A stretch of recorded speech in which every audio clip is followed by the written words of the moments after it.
saveur divine. Cette bonne nouvelle du royaume sera prêchée dans le monde entier pour servir de témoignage à toutes les nations.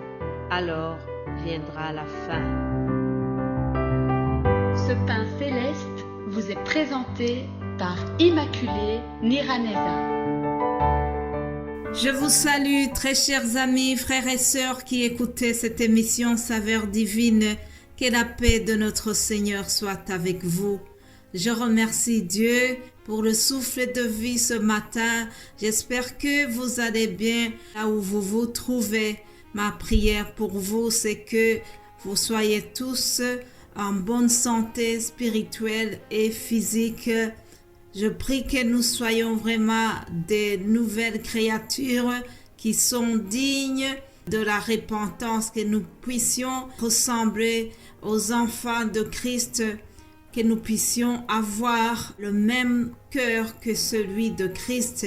La parole nous dit, ayez les mêmes sentiments que ceux qui étaient en Christ. Alléluia.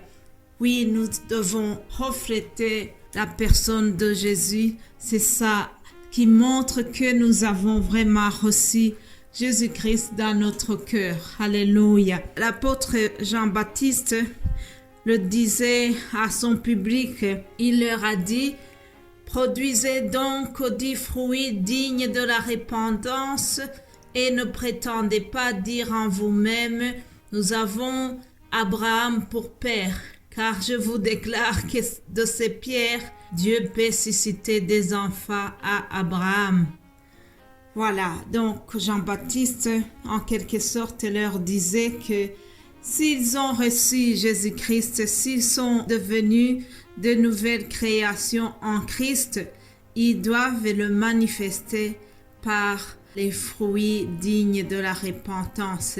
Ce sont les mêmes fruits qu'on nous parle dans Galates 5, les fruits du Saint-Esprit. C'est ça qui caractérise les gens qui sont nés de nouveau. Nous sommes donc sur ce thème qui parle d'être une nouvelle créature en Christ. C'est l'apôtre Paul qui nous a parlé de ça, 2 Corinthiens 5, 17. C'est le verset qui nous conduit cette semaine. Hier, je vous ai dit que l'apôtre Paul a été envoyé pour une mission spéciale. Et j'ai déjà évoqué Ananias qui devait l'aider pour cette mission. Aujourd'hui, je voudrais encore une fois insister sur le rôle d'Ananias.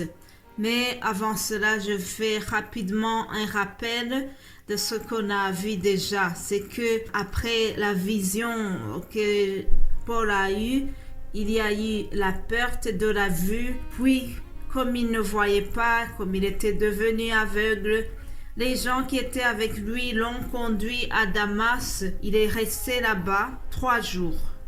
Pendant les 3 jours, on nous dit qu'il n'a pas mangé, il n'a pas bu.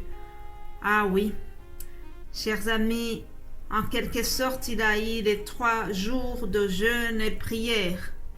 Au moment où son regard spirituel s'est ouvert, son regard physique a été fermé pendant 3 jours. Et pendant les 3 jours, on dirait que Dieu était en train de le renouveler, le formater comme on dit.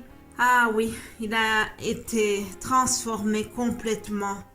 Et Jésus-Christ en a fait un homme nouveau, une nouvelle créature. Pendant les 3 jours de jeûne et prière, Ananias est venu lui imposer la main sous l'ordre du Seigneur. Et une fois qu'il avait eu cette rencontre avec Ananias, Paul n'était plus un homme comme il était avant. Il était devenu quelqu'un de nouveau. Oui, chers amis, après les 3 jours, il y a eu vraiment une grande transformation dans sa vie. 3 jours ont suffi pour que le persécuteur devienne un prédicateur, un grand serviteur de Dieu. 3 jours, ça me rappelle aussi les 3 jours que Jésus-Christ a passé dans le tombeau Puis il est ressuscité avec puissance. Alléluia. 3 jours aussi, ça nous rappelle la Trinité, la Sainte Trinité. Pendant les 3 jours, la Trinité a transformé complètement l'apôtre Paul. Alléluia. Alors, comme je vous ai dit, aujourd'hui, on va insister sur le rôle que Ananias a joué dans cette affaire.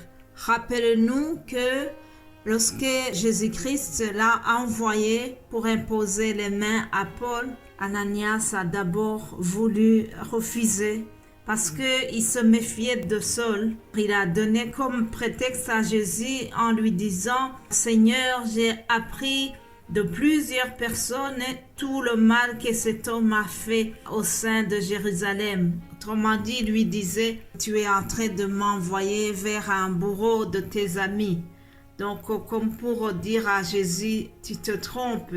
Tu m'envoies vers quelqu'un qui est dangereux pour nous, pour les chrétiens. Il est dangereux pour les disciples. » Mais Ananias ignorait que Jésus-Christ maîtrise la situation.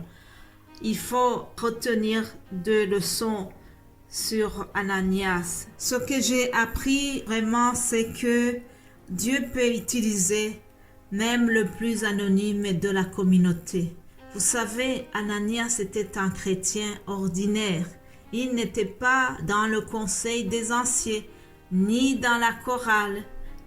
Vraiment, c'était quelqu'un qui est dans l'anonymat, qui n'était pas connu avant. Mais il a fallu la conversion de Saul pour qu'Ananias sorte des coulisses pour faire entrer Paul dans sa mission. Chers amis, quel que soit ton rang social, quelle que soit ta fonction dans l'Église, tu ne dois pas te sous-estimer parce que Dieu peut t'utiliser puissamment pour sa gloire. Dieu peut t'utiliser comme il a utilisé Ananias alors qu'il ne s'y attendait pas du tout. Donc Ananias a été influent alors qu'on ne s'y attendait pas. Nous devons savoir que derrière des serviteurs de Dieu bien connus se tiennent des croyants qui les influencent dans l'ombre. Dieu utilise les deux et donne une récompense qui est juste pour tout le monde. En effet, chers amis, pour Dieu, l'important n'est pas la célébrité, mais la fidélité. Retenez cela. L'important pour Dieu n'est pas la célébrité, mais la fidélité. 1 Corinthiens 4:1. Pour terminer, je voulais juste encore une fois souligner que l'expérience d'Ananias nous rappelle aussi que nous ne devons jamais craindre d'obéir à l'ordre de Dieu.